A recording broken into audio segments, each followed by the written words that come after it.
about to experience, Jackson Snyder presents. We will examine the life of our master Asherah by discovering his ancestors, family, and friends, by reviewing rare ancient manuscripts, and speaking to those who know him best. From the Vero Essene Yahad, now experience, Jackson Snyder presents. That's not all. History, Dead Sea Scrolls, apocryphobia, unpopular music, historical friction, archaeology, calendar, comedy, the Apostle James, and the Apostate Paul. Plus, lots of guests and lots of explosions. And don't forget your partner, Bogdan G. Schruumkoff. Jackson Snyder Presents is on in the Red Eye, 5 a.m. East Coast, 2 a.m. Left Coast. You know we're going to have a good time. Jackson Snyder Presents is a Hebrew Nation radio original, brought to you by the Vero Essene Yahad. Testing. You Christmas fans are going to love this one, guaranteed.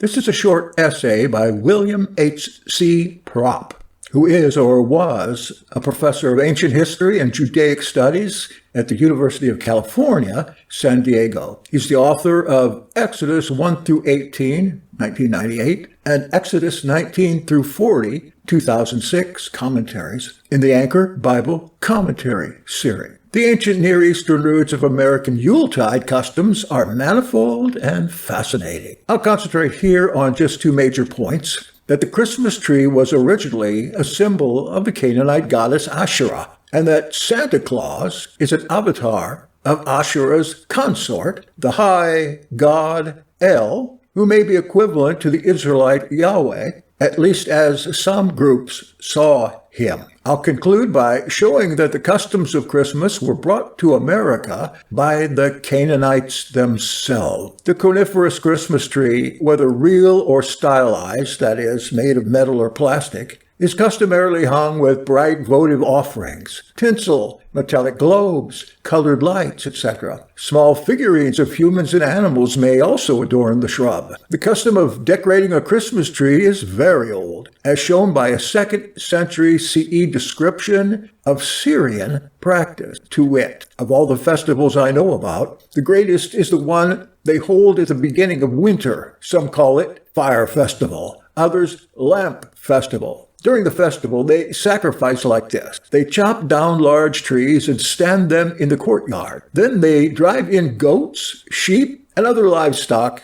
and hang them alive from the trees.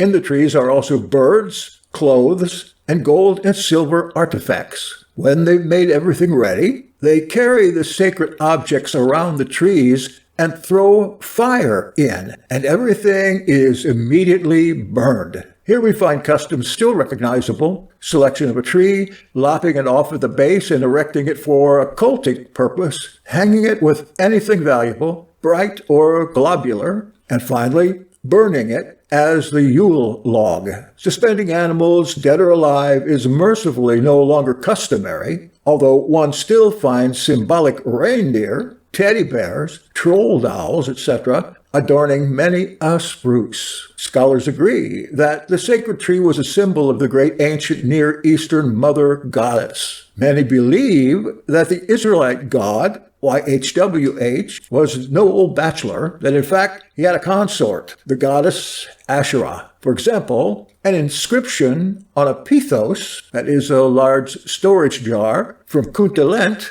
in Ashrud in the Negev wilderness reads, "I bless you by Yahweh of Samaria and by his Asherah." You've probably already seen this many times, as Yahweh and his Asherah were a big item a few years ago. Propp says, "My own carbon-14 analysis of the ink yields a date in late December 799 BC. Evidently, the text was a seasonal blessing, a sort of hallmark card. Asherah's symbol was a tree upon which one might hang garments, as in 2 Kings 23:7, where it mentions that women wove hangings for Asherah. The resemblance to a Christmas tree could not be more striking. Asherah's mate, the chief of the Canaanite pantheon, was named El, or the god. As it's generally recognized, the Bible's descriptions of Yahweh are heavily influenced by El. And as an aside, although we at the Yahad are sacred namers, we certainly don't understand it in this context at all. Even a cursory inspection of the traditions surrounding El reveals startling connections to our benevolent Christmas spirit, Santa Claus. First, as known from Canaanite Ugaritic literature and art, El is a white-bearded patriarch whose chief epithets are the compassionate and the nice guy. He is associated with dwarf craftsmen, or sons of a cubit, and with offerings in the night. Israel's Elohim is also hoary-haired, many places in the Tanakh, and kindly, that is, gracious and merciful, as in Exodus 34:6, coming in the night to offer riches to Solomon, 1 Kings 3:4, 2 Chronicles 1:3, and following. Like Santa, he is frequently wreathed in smoke.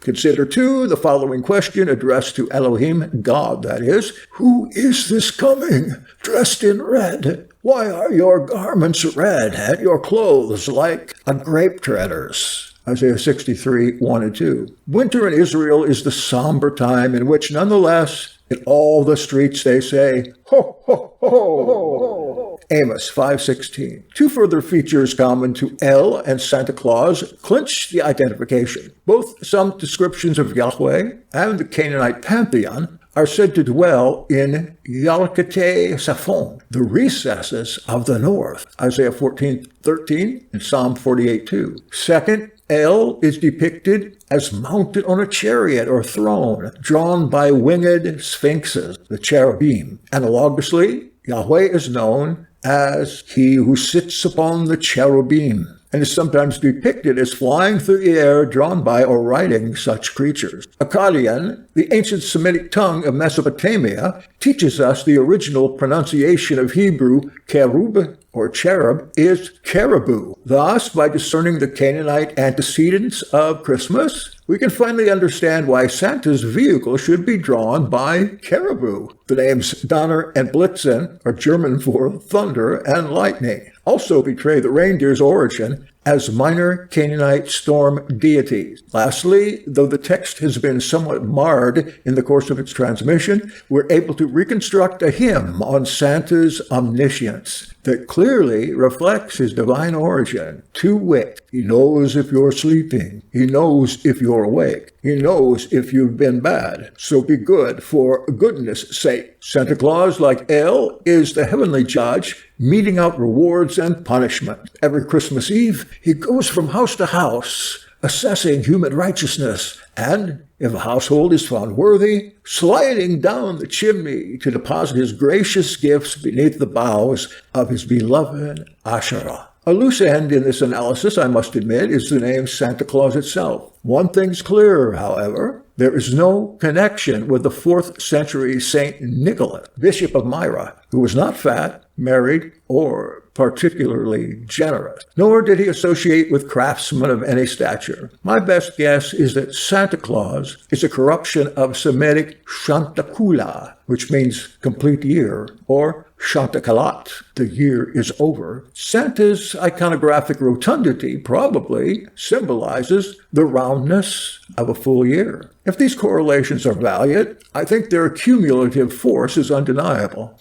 How did these antique traditions reach our shores? Archaeologists now know that long before Leif Erikson and Christopher Columbus, teeming multitudes from the Old World had colonized the New, among them Egyptians, Greeks, Romans, Canaanites, and, of course, the 10 lost tribes of Israel. Apparently, these last groups bore with them the traditions of Asherah and El, the Christmas tree, and Santa Claus. In fact, the very name of our continent, America, bears a Semitic etymology. For, as it's well known, the connection with the semi-mythical Amerigo Vespucci is the product of popular but misguided etymology. Rather, America recognizably memorializes the ubiquitous semi-nomads of the ancient Near East who are ancestral to both the Israelites and the Canaanites, known as the Amorites, who called themselves the Amaru. The derivation of America from Amaru follows well-known phonological changes, whereupon the Latin gentilic suffix "ica" indicating nationality, was added to the end. So before decking the halls with holly, which is originally not a tree but a type of Middle Eastern festive bread, challah, and before tacking up the mistletoe, which even the non-linguist may recognize as a corruption of the Hebrew felicitation mazel tov, congratulations, why not teach your family the real meaning of Christmas? When you take your kids to meet the mall Santa seated beneath the Christmas tree, let them know before whom they stand. And Propp ends this with, Yahweh and his Asherah bless us, everyone. I could do without that. Here's the editor's note. When you engage in your favorite Yuletide customs this holiday season, whether it's decorating the Christmas tree in your living room, arraying the stockings on the mantle in anticipation of a visit from old Saint Nick, or just quaffing a healthy pint of eggnog, you'll be reenacting century-old practices. How can that be, you ask? Our author, the distinguished dilettante William H.C. Propp, reveals the stunning conclusion of his many years of research into this arcane subject. Christmas is a Canaanite holiday. And if you believe him, we have a bridge we'd like to sell you. But can you spot what's factual in the article and what's spoof? If you were to ask me, I would say that it's all true. In fact, I'm sure of it because back in old country, people, they really think they're worshipping God when they do those things.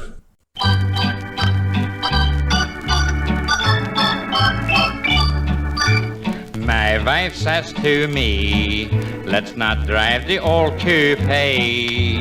Hitch up once again the one-horse open sleigh. The horse was awful mad. If he could talk, he'd say, you'll be sorry you hitched me to a one-horse open sleigh.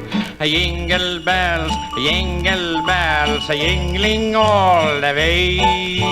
It ain't fun like it used to be in a one-horse open sleigh. Jingle bells, jingling all the way.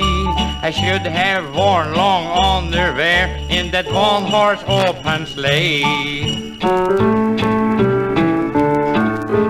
Dashing through the snow with the cold wind in our face, I can't hold a horse, he thinks he's in a race. He kicks snow on us, it hits us on the chest. I bet that we're the coldest Swedes in the whole darn Middle West. Jingle bells, jingling all the way. My wife sure hates sleigh bells since she rode that one-horse sleigh. Jingle bells, jingling all the way. We're too old for riding in a one-horse open sleigh. Night is awful dark, can't see beyond my nose. I can't blink my eyes, my eyeballs must be froze. I can't hear my wife yell, I can't see her face. I guess I must have lost her when we turned at the Johnson's place. Jingle bells, jingling all the way. I nearly caught pneumonia in that one-horse open sleigh.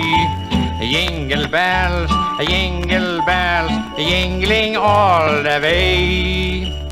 I wouldn't make brass monkeys ride in a one-horse open sleigh.